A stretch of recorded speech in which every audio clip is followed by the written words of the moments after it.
पर एक वर्ड लगाइए, आइजाया, यशाया की किताब 55 अध्याय और उसका 8 और 9। पहले 8 लगाइए। आइजाया 55, यशाया की किताब और उसका 55वां अध्याय।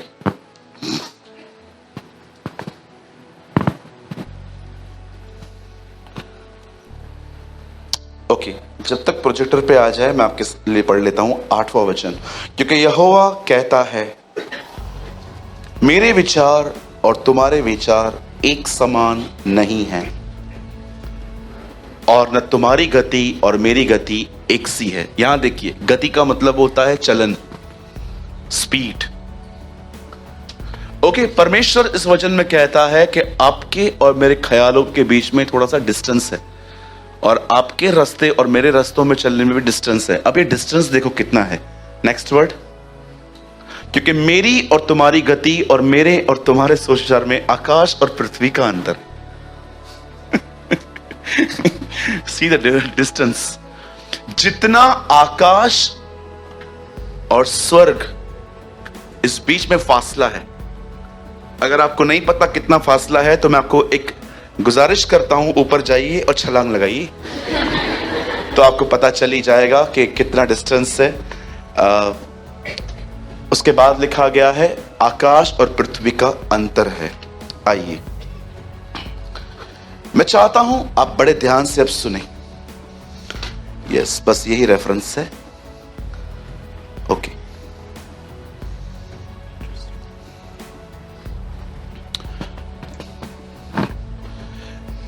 जीवन में ऐसी बहुत सारी घटनाएं होती हैं, या ऐसे बहुत सारे टाइम्स आते हैं जब माइंड बिल्कुल ब्लैंक हो जाता है। मेरे साथ ऐसा बहुत बार हुआ जब मैं ऐसी सिचुएशंस में आया जहां पर मैं ये समझ ही नहीं पा रहा था कि परमेश्वर इन बातों में मूव कैसे करेगा, वो किस तरह ठीक करेगा। लेकिन मैं आपको बताना चाहता हूं कि जैसे आप सोचते हैं कि आपकी प्रॉब्लम इस तरह सॉल्व हो, उस तरह परमेश्वर कभी आपकी प्रॉब्लम सॉल्व नहीं करता। उसके ठीक करने के अपने तरीके हैं, उसके सॉल्व करने के अपने तरीके हैं। अगर परमेश्वर आपको सब कुछ बता दे तो मैं आपसे पूछना चाहता हूं, फिर विश्वास की जरूरत ही क्या है? आप जानते हो, आज से बहुत साल पहले परमेश्वर जब इज़राइल के लोगों को मिस्र से कनान ले जा रहा था, तब उन्हें रास्ते में भोजन चाहिए था, और भोजन के लिए उन्होंने मूसा को कहा कि हमें खाना चाहिए, और मूसा ने प्रभु को कहा इन्हें खाना दे, और परमेश्वर ने उन्हें मन्ना दिया। आप जानते हो मन्ने की हिंदी मीनिंग क्या है? मन्ने को हिंदी में क्या कहते हैं? मन्ने की हिंदी मीनिंग है, यह क्या है? ये नेम है मन्ने का। मन्ने का अर्थ होता है, मन्ने का अर्थ है ये क्या चीज है। क्योंकि इस्राएलियों ने जब पहली बार इस चीज को अपने हाथ में लिया, कहा ये क्या है, तब वहां से इसका इनाम पड़ गया था, ये क्या है, दैट्स कॉल्ड मैना। और आप जानते होंगे परमेश्वर ने साफ उन्हें कहा था कि 6 दिन तुम बटोरना, पर अंतिम दिन सबत के लिए तुम छोड़ देना। आप जानते होंगे कुछ लालची लोग भी थे उनके बीच में, जो नेक्स्ट डे का भी बटोर के लेके आते थे। होते ना लालची। बहुत लोग लालच की व्याख्या नहीं समझ पाते हैं। लालच होता क्या है? जो आज के लिए, कल के लिए आपके पास ऑलरेडी पड़ा है, लेकिन आज 2027 के लिए लोग बटोर रहे हैं। आपने देखा लालच, बहुत लोग लालची हैं इन दिनों में, स्वार्थी भी हैं। जितना दो कम नहीं पड़ता इन्हें, पूरा नहीं पड़ता इन्हें, और चाहिए और चाहिए और चाहिए और चाहिए। और कुछ लोग तो इस सोच में चलते हैं बहुत पैसा मतलब जिंदगी बहुत अच्छी है। यीशु ने कहा मनुष्य का जीवन उसकी बहुतायत से नहीं चलता। अगर आपको लगता है मेरे पास बहुत पैसा होगा तो मैं बहुत आशीषित जिंदगी जीऊंगा, सब ठीक होगा, ये वो, यीशु ने कहा पृथ्वी पर अपने लिए धन, प्रभु अपने लिए नहीं बटोरूं तो दूसरों के लिए। आप जानते हो इस अंतिम समय में प्रभु अगर किसी को भी अमीर करेगा तो किसी मकसद से करेगा, आपके लिए नहीं करेगा। अगर आपके लिए कर रहा है, यू आर इन डिसेप्शन, आप डिसीव हो रहे हैं। अगर आपको लगता है ओ मुझे मुझे मुझे मुझे इस लास्ट डेज में, ये सुलेमान के दिन नहीं है, ये कलीसिया के दिन है। सुलेमान ने अपने लिए बटोरा था, लेकिन ये लास्ट डेज चर्च के लिए हैं। 19वीं सदी में एक परमेश्वर के दास ने कहा, अगर मैं नोहा के दिनों में होता तो मैं अपनी पूरी जिंदगी नोहा के साथ खड़े होके उसे लकड़ियां काट काट के देता कि जा अपने जलियान में लगा दे। पर उसने कहा मैं उस समय में नहीं रह रहा हूं, मैं इस समय कलीसिया के युग में रहता हूं, मैं अपना सब कुछ कलीसिया को बनाने में लगा दूंगा। यीशु ने कहा अधर्म के धन से मित्र बनाओ, ताकि जब वह जाता रहे तो तुम्हारा स्वागत अनंत निवासों में हो। अधर्म का धन, कितने लोग हैं जो ये बात जानते हैं, पैसा मित्र बनाने के लिए मिलता है।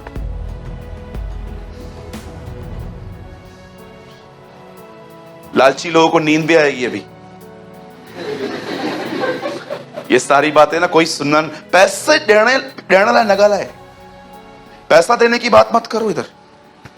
मैं आपको पैसा मुझे देने के लिए नहीं कह रहा हूं, मैं आपको पर्पस बता रहा हूं। लालची लोगों, जिनको लगता है कि पैसा पैसा पैसा हो, कुछ लोग हौड़ में रहते हैं सारा दिन। आप जानते हो इस अंतिम समय में अगर खुदा आपको अमीर करेगा तो किसी वजह से करेगा। और मैंने बहुतों को देखा है जिन्होंने बटोरा है बटोरा है बटोरा है बटोरा है बटोरा है, और एक दिन उनको खुशी मिली है, इतना पैसा, और मैंने देखा है वो चले गए दुनिया से। उनका बेटा आज ताश खेल रहा है। किसके लिए बटोरा था आपने? जब परमेश्वर देखता है ना, इस अर्थ पे एक फेथफुल ऑफिस बन रही है। एक ऐसा लड़का, एक ऐसी लड़की, एक ऐसा भाई, एक ऐसी बहन, एक अंकल, एक आंटी ऐसे हैं जिनको पैसों से प्रेम नहीं है। मैं इनके पास जब जमा करता हूं और लीड करता हूं कि इन्हें दे, वहां खर्च कर, ये कर, वो कर। जब परमेश्वर देखता है ना, ये फेथफुल ऑफिस बन रही है, परमेश्वर उस आजू बाजू उसके जमा कर देता है। लेकिन जब परमेश्वर देखता है ना, इसके हाथ में गम चिपकी हुई है, इसको जो दे इसका चिपक जाता है हाथ में, ये भी मेरा, ये भी मेरा। अगर आप अब्रॉड जाएं, अगर आप इंडिया से बाहर जाएं और कहां पर भी अगर जाते हैं, तो एक टैक्सी ड्राइवर को बोलिए कि मुझे वहां ले चल जहां पर बिल्डिंग बन रही है, कंस्ट्रक्शन एरिया में। और जब वो वहां अगर आपको ले जाए तो वहां पर किसी भी बेगारी को पकड़िए और उसको पूछिए फावड़ा दिखा, तो आपको फावड़ा दिखाएगा। ये है फावड़ा। हर एक का हर एक का फावड़ा जानते कैसा होता है? ये देखिए ऐसा। आप है ना, इसको लेके बाहर कहते हो अपना इंडियन फावड़ा दिखाओ, पता नहीं मिलेगा कि भी नहीं। अपना एक इंडिया का फावड़ा ही है, वो ऐसा है, ये भी मेरा, ये भी मेरा, ये भी मेरा, ये भी मेरा। एक भाई ने मुझे कहा, मैं हर दिन दुकान पे जाता हूं और ऐसे दुआ करता हूं, पिता मैं प्रार्थना करता हूं आजू बाजू आगे पीछे जितने भी लोगों की दुकानें हैं उनके सारे कस्टमर मेरे पास आए।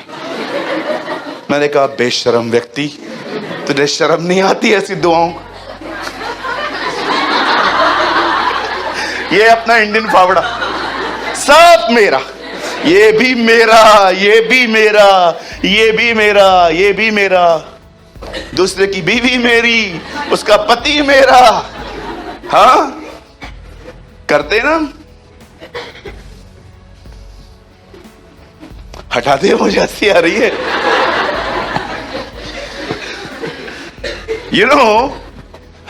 तो वचन लगा लीजिए।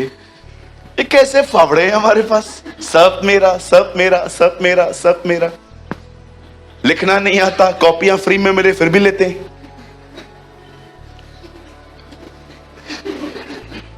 कई लोगों को लिखना नहीं आता, लेकिन कॉपियां अगर फ्री में मिलती है ना, 2 बार लाइन लगा के लेंगे कि चलो ले ले। कहां पर खाली खाना मिले, खाना बोलो, खाना। हाँ, मैं तो बोल रहा था भाई को, ये भी बंद करो, ये भी बंद कर दो। देखो कितने लोग आते हैं।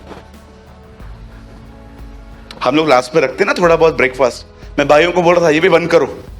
और जब बाहर निकलें और कहें नाश्ता और उनको बोलो नहीं है, तो एक एक का रिएक्शन रिकॉर्ड करो। कितने लोग हैं यहां पर? हाँ भैया आज नहीं है। तब हम भी जाने कौन यहां पर किसके लिए आ रहा है।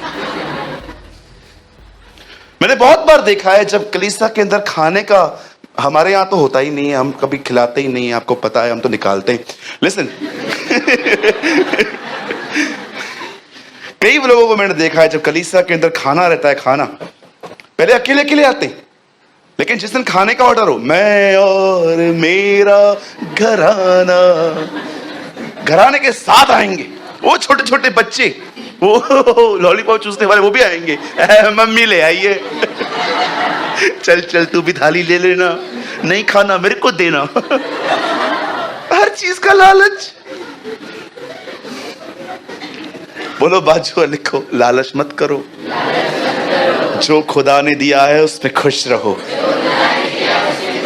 और कहो अपने पास वाले से, वो घटाता है तो वो बढ़ाता भी है। यस, हमारे बढ़ाने वाले परमेश्वर की जय हो।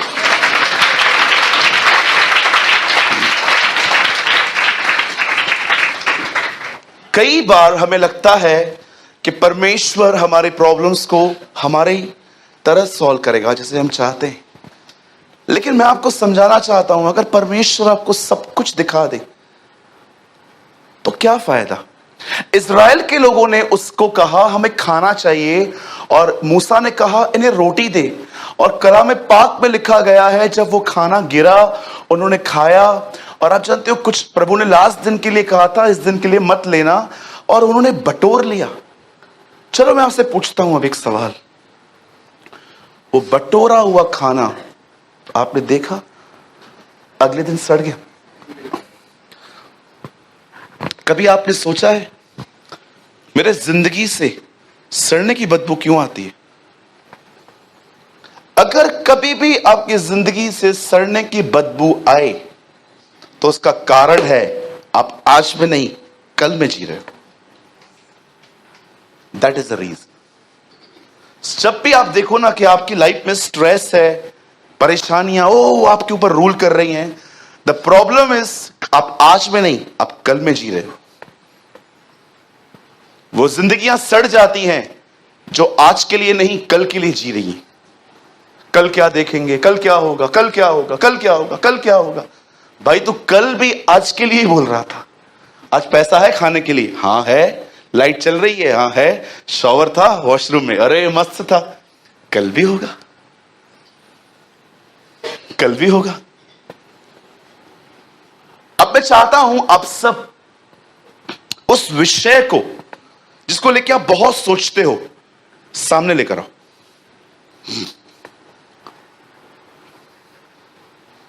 आ गया। कोई तो विषय होगा जिसके बारे में आप चाहते हो कि यार इससे निजात मिल जाए, इससे आजादी मिल जाए, इससे छुटकारा मिल जाए। बहुत सारे भाई बीवियों के बारे में सोच रहे होंगे अब। ऐसे मत करो, हाँ ये गलत है। बीवी प्रॉब्लम नहीं है, एटीट्यूड प्रॉब्लम है, राइट, बिहेवियर प्रॉब्लम है। अब सुनिए, मैं आपको बताना चाहता हूं, देखो खुदा क्या करता है। आप सभी जानते होंगे कलाम पाक में लिखा है इज़राइल में एक दुष्ट राजा का जन्म हुआ। His name was Ahab. उसने एक औरत से शादी की जिसका नाम था इजबेल। ये परिवार जो था ये ब्लैक मैजिक में इन्वॉल्व था, ये जादू टोने को मानते थे, और इन्होंने बहुत सारे नबियों का कत्ल करवाया था। आप जानते हो यीशु ने कहा नबियों की हत्या कोई छोटी बात नहीं है। आप जानते हो प्रकाशित वाक्य में एक ऐसा पिक्चर है जहां पर जो लोग मरे हैं वो खड़े होकर खुदा को कहते हैं तू कब तक हमारे बदले को नहीं लेगा, और परमेश्वर उनको कहता है बस अब थोड़ा ही समय रह गया है। आप जानते हो, इस दुनिया में एक परमेश्वर के जन को टच करना, मारना एक बहुत बड़ा क्राइम है। मुझे आज भी याद है जब कलीसियाओं को सताया जा रहा था, तब खुदावन पौल को कहता है तू मुझे परेशान कर रहा है, क्योंकि वो उसके कलीसिया उसका बदन है, वो कलीसिया का सर है। ऐसा कैसे हो सकता है कि आप उसके पीठ पे लात मारो और सर को पता न चले? इसीलिए मैं आप में से हर एक को गुजारिश करता हूं, हर एक को, मैंने अपने लाइफ में कभी नहीं देखा है जिन्होंने क्रिश्चियंस को सताया है और आज वो खुश हैं, तरह तरह की प्रॉब्लम से फंसे हुए हैं। मुझे आज भी याद है, मैंने कोई लेख पढ़ा था, एक ऐसा व्यक्ति जो प्रभु के लोगों के बड़ा खिलाफ था, बहुत परेशान करता था, और ऐसे खुदा ने उसको उलझा के रख दिया है। आज आप मुझे एक व्यक्ति बताओ जिसने खुदा के लोगों को डिस्टर्ब किया है और वो खुश है? सब मट्टी में मिल गए। फिरौन, इजबेल, राजा हेरोदेस, फारसी, the prince of Persia, Alexander the great, आप पढ़ के देखिए, रोम जो लोहा दुर्शाया जाता है, उन्होंने यीशु को लोहे के कीले मारे थे। कलाम पाक में लिखा है एक ही है जो बचा है और प्रभु ने ठाना है कि वो उसे भी मारेगा, लूसीफर। एक ही बचा है और प्रभु ने ठाना है कि वो उससे भी मारेगा। याद रखिए, अगर आप किसी व्यक्ति से अच्छा चल रहे हैं, आप यीशु से अच्छा चल रहे हैं, लेकिन अगर आप लोगों से बुरा चल रहे हैं, आप यीशु से बुरा चल रहे हैं। सो याद रखना, अपना बिहेवियर मॉडिफाई मत कीजिए, अपना बिहेवियर अच्छा रखिए। यहां पर लिखा गया है, यहां समझाया गया है कि जब एलिया उन दिनों में जब रह रहा था, जिन दिनों में ये परिवार था, आपको टाइम मिलता है ना, कभी इस परिवार के लिए पढ़ो बाइबल में। बहुत ईविल क्या होता है, ईविल बुराई क्या होती है, आपको पता चलेगी कि कितने कुछ लोग, मुझे समझ में नहीं आता है बुराई करने में क्या हिम्मत है इनके पास। कभी कभी आपने देखा है कैसे लोग बॉम्ब बांध के पब्लिकली चले जाते हैं, कितनी बुराई करने की हिम्मत है इन लोगों में। कुछ लोगों के पास पता है खुदा के साथ खड़े होने की ताकत है, पर कुछ लोगों को मैं देखता हूं कि प्रभु बुराई करने की क्या हिम्मत है इन लोग के पास। इन लोगों ने ऐसा किया, और ये उन दिनों में इजराइल को बाल की आराधना करना सिखा रहे थे। बाल, उन दिनों में बाल के ऊपर स्टडी करेंगे तो आपको पता चलेगा, वो बिलीव करते थे कि बाल मौसम को कंट्रोल करता है। और जब एलिया को ये सारी बातें पता चली, एलिया ने प्रभु से प्रार्थना की, और एलिया ने आसमान की तरफ जरोखों को देखकर कहा बारिश बंद हो जाए। और आप जानते हैं इजराइल में 3.5 साल तक बारिश नहीं हुई है। उन बारिश के दिनों में, जब बारिश नहीं हो रही थी, उन दिनों में अकाल आया। जमीन ने बीज बोने के बाद खाना पीना सब बंद कर दिया। और अब उस अकाल में एक ऐसा इंसिडेंट लिखा है जो आप में से बहुतों ने पढ़ा है, बट आई डोंट नो आप में से समझा कितने लोगों ने है। अब एलिया उन दिनों में एक ऐसी जगह पे था जहां पर परमेश्वर उसको एक वर्ड कहता है, बोलता है सारपात जा, वहां पर एक विधवा है, मैंने उसे आज्ञा दी है कि वो तुझे खिलाएगी। परमेश्वर एक गरीब विधवा को चुनता है अकाल के समय में एलिया को भोजन खिलाने के लिए। और जैसे एलिया वहां पर जाता है और वो उस विधवा से मिलता है, अब उस विधवा के कन्फेशन सुनो। वो विधवा कहती है हमारे पास लास्ट मील है, हमें भी नहीं पता है कि इसके बाद हमें मिलेगा कि नहीं। इवन वो तो इतना डिस्टर्ब थी, वो कहती है ये आखिरी है, खाएं और मर जाएं। जब मैं इस वर्ड को पढ़ रहा था, खाएं और मर जाएं, तो उसका मतलब क्या था? एक्चुअली वो ये कहना चाह रही थी ये हमारे पास लास्ट है, इसके बाद हमें क्या मिलेगा अपने लिए हमें भी नहीं पता है। एक ऐसा गरीब परिवार जिनके पास खाना नहीं था, खुदा नबी को वहां भेजता है, और एलिया वहां पर जाके कहता है मेरे लिए कुछ बना के ले आ। और वो बहन कहती है हमारे पास कुछ नहीं है एलिया, ये लास्ट मील है, ये मेरी फैमिली में बस चलेगा, इसके बाद हमें भी नहीं पता हम कैसे चलेंगे। तब एलिया उससे कहता है मेरे लिए बना। आपको लगता होगा कि एलिया एक स्वार्थी व्यक्ति लग रहा है यहां पर, जी नहीं। आप जानते हो परमेश्वर ने इब्राहिम को कहा मैं तुझे आशीष दूंगा, पर आपको पता है जब परमेश्वर ने इब्राहिम से कहा अपने बेटे को मार, और जब वो मारने के लिए चला गया उसके बाद परमेश्वर ने ये वर्ड फिर से दोहराए, लेकिन परमेश्वर ने इस बार कुछ ऐड किया। परमेश्वर ने पहले कहा था अपने पिता के घर को छोड़, अपने नगर को छोड़, यहां से निकल, मैं तुझे आशीष दूंगा। लेकिन जानते हो जब परमेश्वर इब्राहिम को कहता है अपने बेटे को मार, तो परमेश्वर ये वाचा फिर से दोहराता है मैं तुझे आशीष दूंगा। लेकिन इस बार खुदा कुछ और भी कहता है। इस बार परमेश्वर कहता है हे इब्राहिम, तूने जो अपने बेटे को भी न छोड़ा, इस कारण मैं अपनी ही शपथ खाता हूं कि मैं तुझे निश्चय आशीष दूंगा। इस बार परमेश्वर ने एक शपथ खाई, और वो शपथ किसी और की नहीं, खुद की थी। इब्रानियों में लिखा गया है उससे बढ़कर कोई नहीं है, इस कारण उसने अपनी ही शपथ खाई। आप जानते हो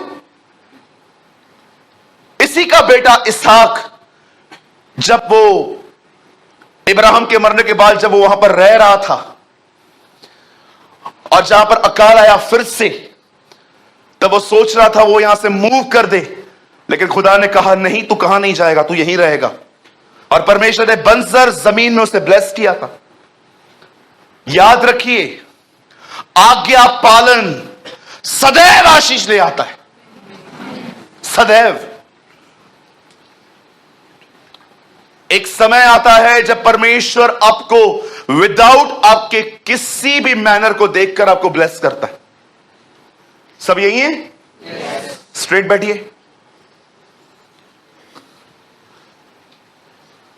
एक समय ऐसा आता है जब परमेश्वर आपके पाप, मुझे इजराइल में एक व्यक्ति नहीं पता है जिसको यीशु ने पूछा तू बीमार है? हां, जाओ उपवास रख क्या। किसी को प्रभु ने नहीं कहा क्या तू 10 आज्ञाओं को मानता है? कभी भी नहीं।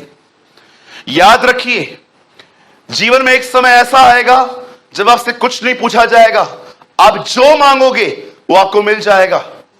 लेकिन याद रखना मिलने के बाद एक समय ऐसा भी आएगा जब परमेश्वर आपसे कहेगा अब आज्ञा पालन। परमेश्वर निर्बलों को जरूर चुनता है, परमेश्वर बुद्धिहीनों को जरूर चुनता है, लेकिन ये उसकी मर्जी नहीं है कि कमजोर कमजोर ही बना रहे और जो मूर्ख है वो मूर्ख ही बना रहे। बाइबल बताती है वो चाहता है कि मूर्ख बुद्धिमान बने। आप जानते हो जब परमेश्वर उन दिनों में जब अकाल था तब एलिया को कहता है एक विधवा को मैंने चुना है जो तेरा खाना बनाएगी। और जब वो उस विधवा के पास पहुंचता है और उसको कहता है मेरे लिए खाना बना, तो वो कहती है हमारे पास नहीं है, हमारे पास लाश भोजन है, हमें भी नहीं पता है कि इसके बाद हम खाएंगे कैसे। लेकिन उस बहन को देखिए, उस बहन ने उस भोजन को बनाया और एलिया को दिया और एलिया ने वो खाया। उसके बाद ऐसा लिखा है वो उसके बाद बहुत दिनों तक खाती रही। मैं आपसे एक बात पूछना चाहता हूं, जब परमेश्वर एलिया को चुनता है कि उसका पालन पोषण करना है, तब एक विधवा को चुनता है। मुझे बताइए आप में से कौन होगा यहां पर जो किसी को कहां भेजे तो उस घर में भेजे जहां पर कुछ खाने के लिए ही नहीं है। मैं वहां होता और परमेश्वर मुझे कहता अकाल है सूरज, हां मैंने एक परिवार को चुना है, मैं तो खुश होके जाता सबसे अमीर परिवार प्रभु ने मेरे लिए चुना होगा। मैं वहां जाऊंगा, वो लोग मुझे कहेंगे अरे आराम से बैठो, अरे एयर कंडीशन चालू कर, सेट आया है, एयर कंडीशन चालू करो, जूस दो पहले, कॉम्प्लीमेंट्री जूस पिलाओ पहले। परमेश्वर के रास्ते आपके रास्ते नहीं है। His ways is not your ways।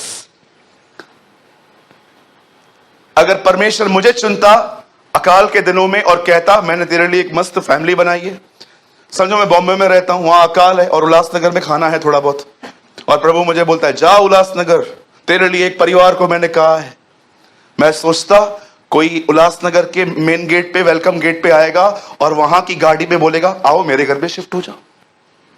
मैं मारुति 800 से BMW में बैठूंगा और वहां से निकलने के बाद वो घर पे ले आएंगे और कहेंगे पास्टर आ गए हैं। और उनकी बीवी दौड़ दौड़ के मेरे लिए जूस लेके आएगी, पहले जूस पियो, आप बहुत गर्मी से आए हो। और पीने के बाद रुको रुको एयर कंडीशन चालू करो, और मैं बैठ गया। उसके बाद खाना पीना ये वो सब देंगे। लेकिन सोचो, खुदा ने ऐसा कुछ नहीं सोचा एलिया के लिए। उसने उन दिनों में सबसे गरीब परिवार को चुना जो एलिया का पोषण करेंगे, और एलिया का पोषण उन परिवार ने किया। आपको क्या लगता है खुदा आपकी प्रॉब्लम वैसे सॉल्व करेगा जैसे आप सोचते हो?